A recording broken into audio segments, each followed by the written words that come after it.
Social disorganization theory focuses on the breakdown of certain very important institutions: family, schools, and employment in inner city communities.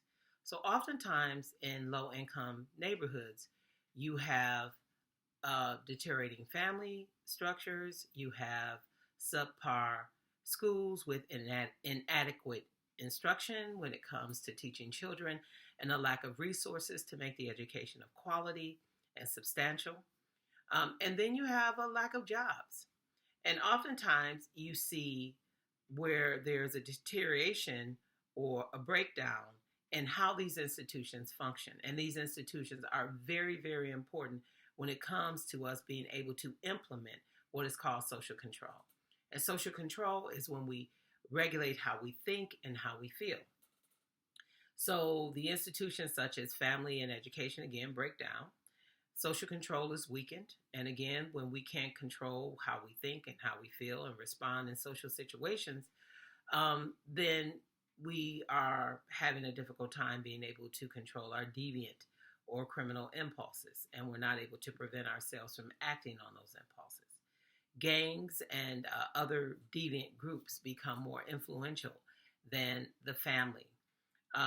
We also see gangs being so important to some individuals in these neighborhoods that they replace the family, they replace the school.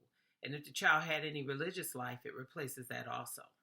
So there are two sub-theories under social disorganization theory. And one is Shawn Mckay's concentric zone theories, which looks at the city of Chicago divided into 9 different zones, and what happens in terms of crime and social integration in each one of those communities. Because the opposite of social disorganization is social integration. And what is social integration?